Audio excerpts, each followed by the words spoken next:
Cycling Chef, magandang araw sa inyong lahat. Welcome back to the vlog. In this video, share ko sa inyo yung aking setup doon sa aking gravel bike nung nakaraang Gravelton Gravel Race. Marami kasi nagtatanong doon sa video ko nung nakaraan. Share ko sa inyo yung iba't ibang bikes ng mga riders na na-interview natin doon sa mga sumali doon sa Gravelton. So ngayon, share ko naman kung ano yung setup na ginawa ko. So this is the bike. This is the Factor Ostro Gravel. UD Gloss yung kanyang color. As you can see, kita yung mga carbon fiber layout. So this is considered as a aero gravel bike. First to do this is Factor bikes.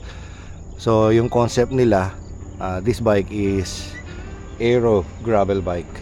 So unang-una makikita nyo dun sa kanyang tubing. Yan, oh. Actually itong tubing na to, ginawa nila to dun sa kanilang road bike, the second version of the Ostrovam. So nakita nila okay yung tubing, kaya nilagay din nila dun sa kanilang road bike. I'm using a Aero version 2 of the Black Ink Cockpit. 40 cm yung kanyang width. Yung stem naman is 120 mm. By the way, the bike is size small, size 52. Yung seat post ko, naka-setback siya ng 25. And I'm using a Selle Italia SLR Flow X Boost. Pang off-road to. Titanium yung kanyang rails. Kasi naka-experience na ako na nagkakaproblema yung rails kapag ka-carbon, so titanium rails. Nung binuo ko nga pala itong gravel bike na to, ang group set niya is 11 speed Di2 na GRX. Pero ngayon, naka-mallet setup na po ito. Ang ginamit kong drifters or STI is the Shimano Ultegra 12 speed Di2. Bukod sa Ultegra shifters, ang ating mga brake calipers ay Ultegra din. Yun namang ating mga rotors is 160 front, 140 naman sa rear. And then, I pair it with Dura-Ace crankset with wolf tooth, narrow wide, 1x setup. Tapos, shoutout kay Sir Anthony. Nabili ko sa kanya itong wolf tooth na to na chain guide para sigurado tayo na hindi tayo malalaglagan ng chain. Pero, so far nung wala pa to, okay naman siya, hindi pa naman ako nalaglagan ng chain dito kasi narrow wide na siya eh. Yung crank arm niya nga pala is 165.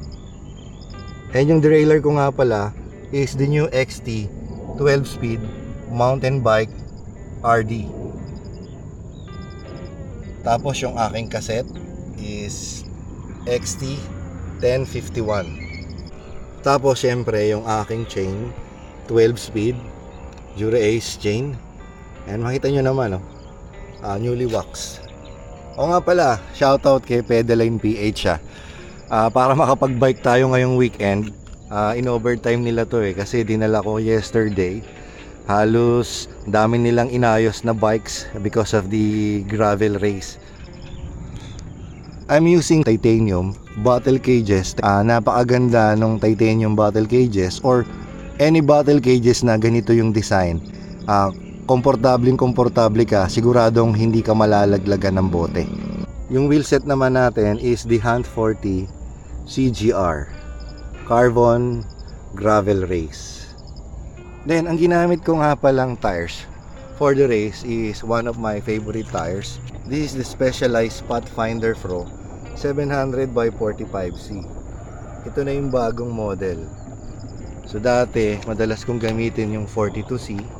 Tapos mayroon pa akong 47C doon na nilalagay ko dito sa unahan paminsan-minsan. Nung nag-track ride kami sa Nueva Ecija, if I wanted more volume, yan, 47C. This is the Pathfinder, yung version na bago, 700 by 45C. What I like about this is, kesa dun sa lumang Pathfinder, mas malalaki ng konti yung ngipin nito. At mas confident ako dun sa aking cornering.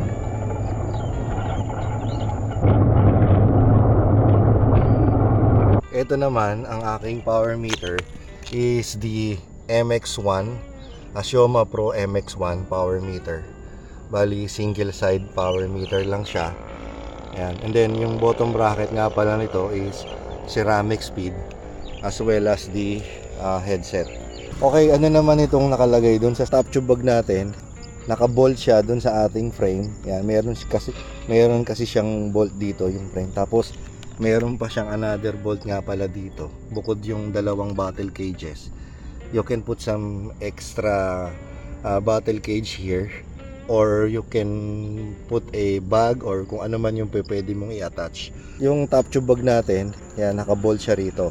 Ito naman yung laman ng aking top tube bag. May dala tayong konting cash para for emergency.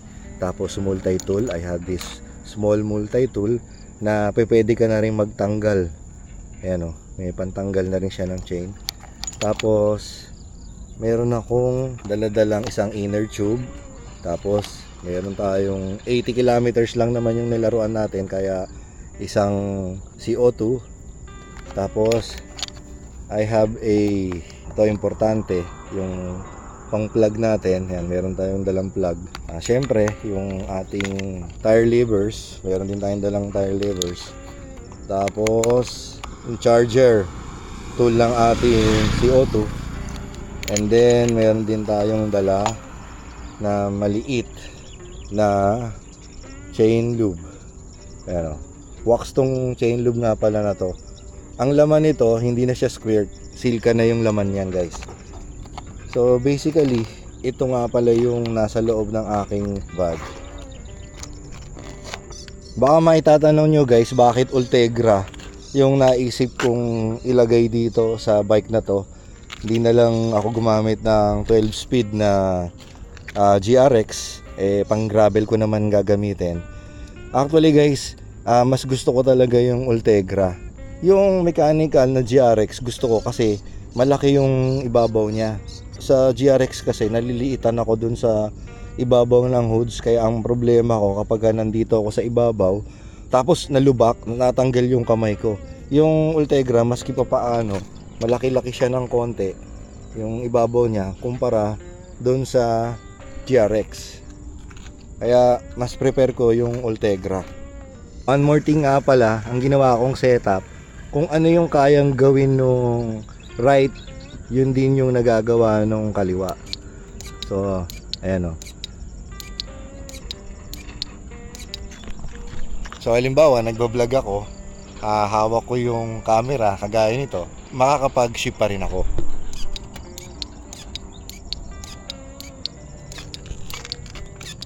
The max tire clearance ng bike is 700 by 45C. Yun na yun. Kung minsan sumasabit pa pag sa likod. Pero ang isang gusto ko rito, maski pa paano, yung harapan, pwede mong malagyan ng mountain bike tires hanggang 2.1. So, if you're going to do an adventure ride, maski pa paano, meron kang pang baragan sa unahan. Meron kang sagasa. So, pwede mo siyang lagyan ng mountain bike tires hanggang 2.1 comfortably sa harapan.